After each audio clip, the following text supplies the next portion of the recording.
is worship? Ano nga ba karong to worship God? But what is worship? Unsa pa gyud ang pagsimba?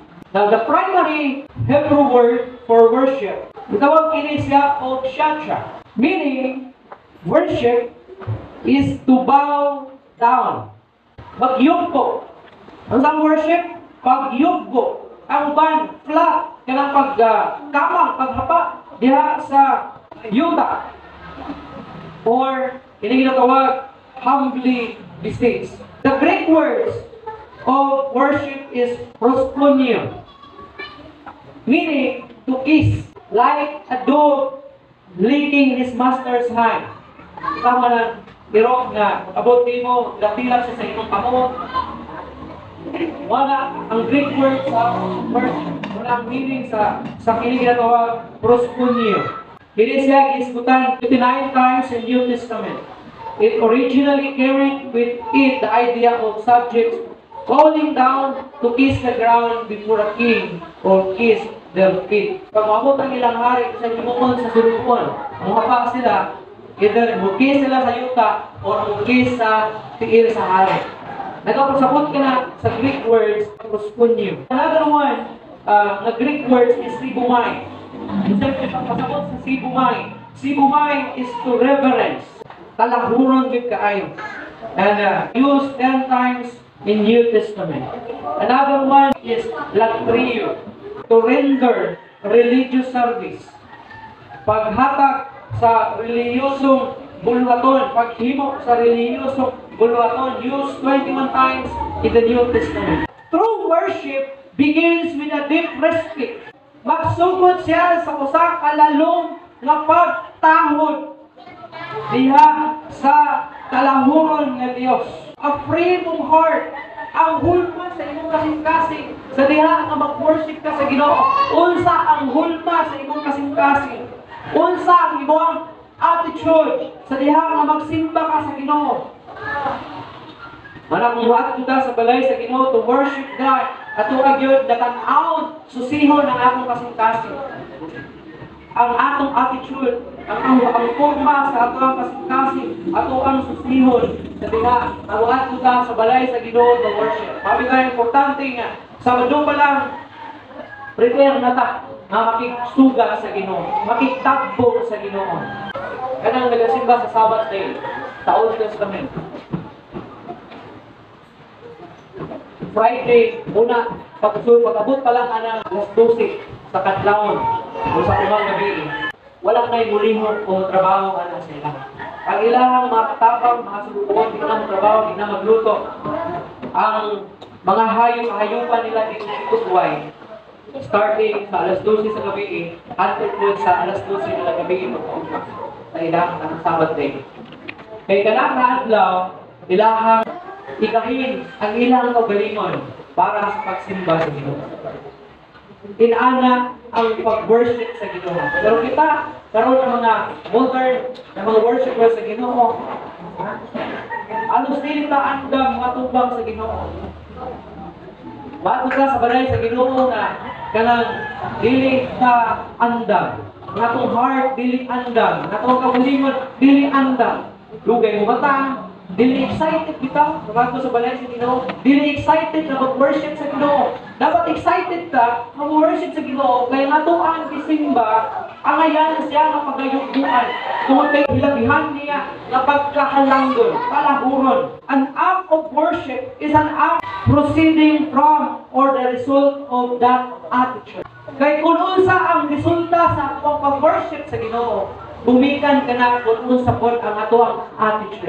Wala, i-prepare na ito atong heart, ang atong kagalingon sa diha na mag-worship ta sa Ginoo. Atong pangandaman ang pagsimba diha sa Ginoo. Kaya ang ato ang isimba usa ka talahuron o usa ka balaan ni Ginoo. The Bible talks about several kinds of worship. Atong tan-awon kining pipila ka matang sa pagsimba sa Ginoo kay basin o nagasimba kita sa dili mao na pamaagi. Una, ignorant worship. Ignorante nga pagsimba diha sa Ginoo. sa diha nga mi adto si Pablo dito sa Atenas, nakita niya ang mga tao dito nga hilabihan ka relihiyoso. Nakita niya ang usa ka inscription, usa ka sinulat nga adunay gibutang nga gingon nga sa Dios nga wala mailhi. So kini na mga tao sa Atenas, hilabihan nila ka relihiyoso. Nagasimba sila sa Ginoo, pero kadto unsay problema? Mga ignorante sila. Anong ignorante man sila? Tungod kay wala sila makaila sa Dios na ilahang gisimba. Mangutana ka, pwede din na musimba ka sa Dios na wala nimo naili? Pwede. Daghan ng mga tao karon nagasimba sa Dios, pero wala sila makaila sa Dios. Daghan mga tao karon nagasimba sa Ginoo, pero wala relasyon sa Ginoo. Ang tawag kanila mga ignorante na mga tao. Ingon pa ang pulong sa Ginoo, ingon pa diriha.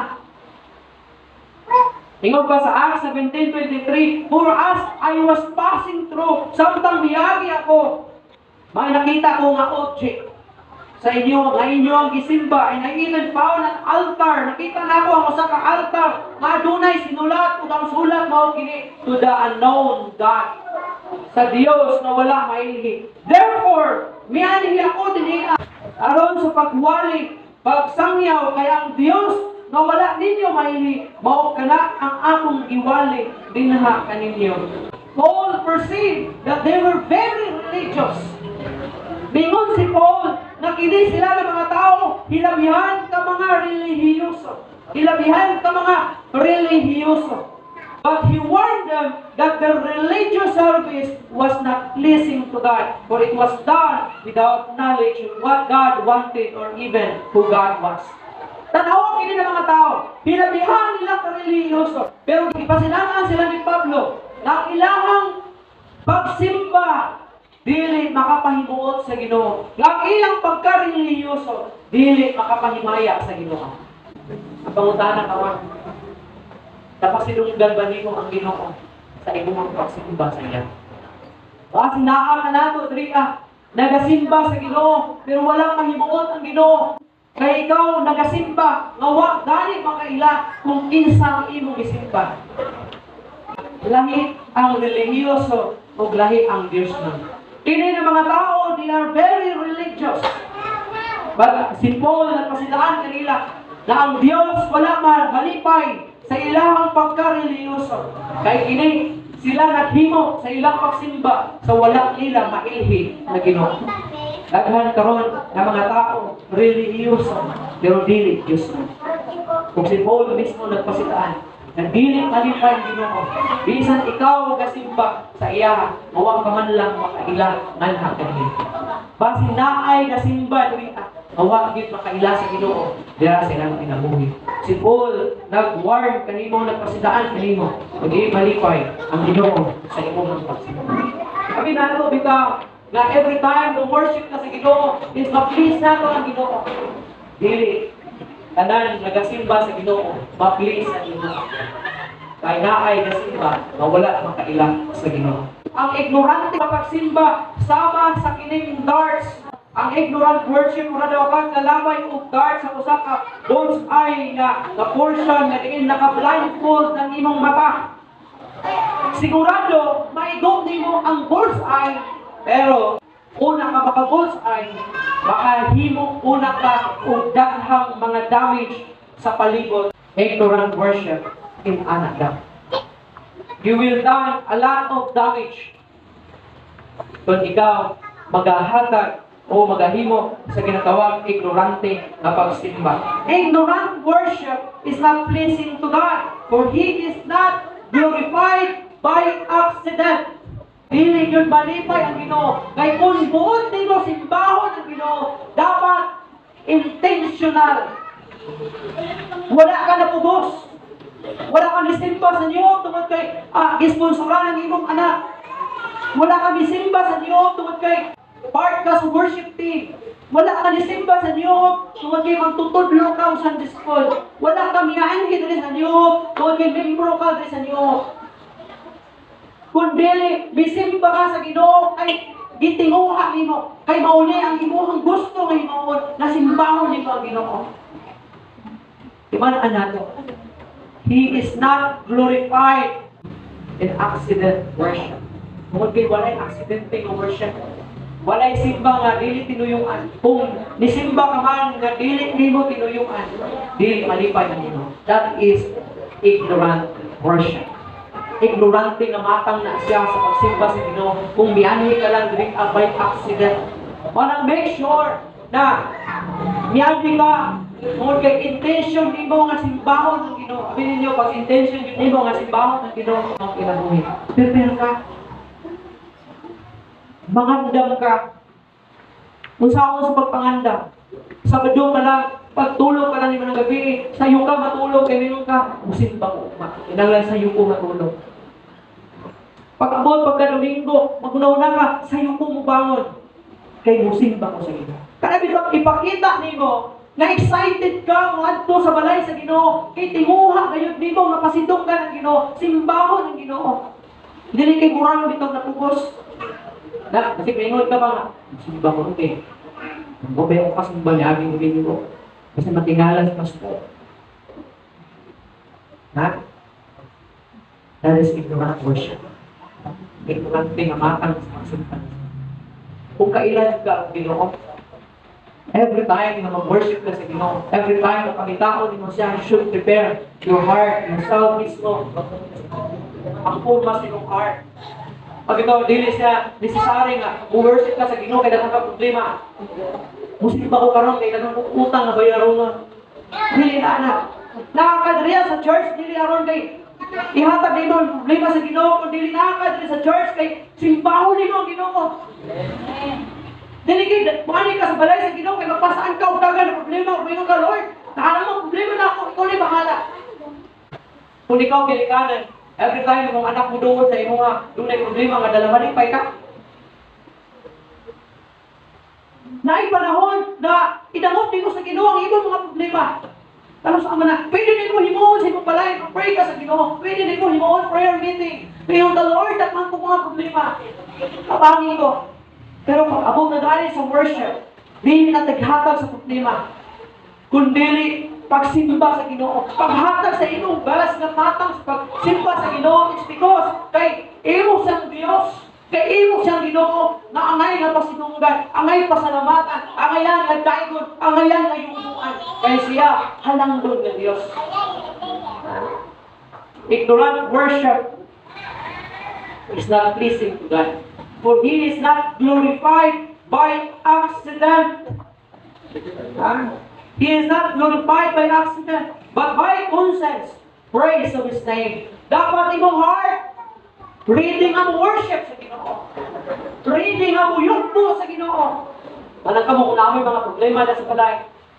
Kung sa'yo sa buntang nag-away mo sa imong bana o sa imong kasawa, di akong simba.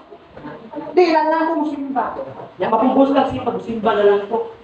Taliho, kung nagdadala ka problema, isangin sa dito sa babas, ay dadala din sa dito. Hindi mo please ang Ginoo. You will hear to worship God. Dili mo lang, Lord, na ako dali karon kay nag-away mismong bana sa asawa. Ayun. Nakakadali ka.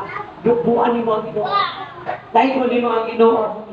Sa ingon sa John 4:24, worship God in spirit and in truth. Wala nang ingon, worship God with problem.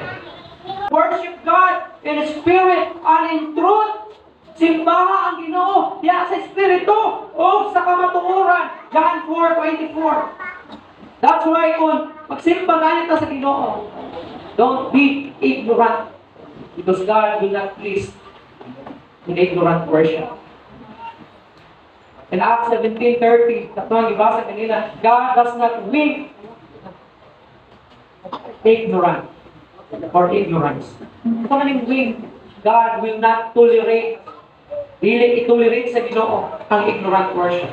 Ikaduha, vain worship. Kung sa maning vain worship, walay pulos nga pagsimba sa Ginoo. Ano ba? Kasi mingon mo, grabe po. Kaya ay walay pulos sa pagsimba. Basahon na ito.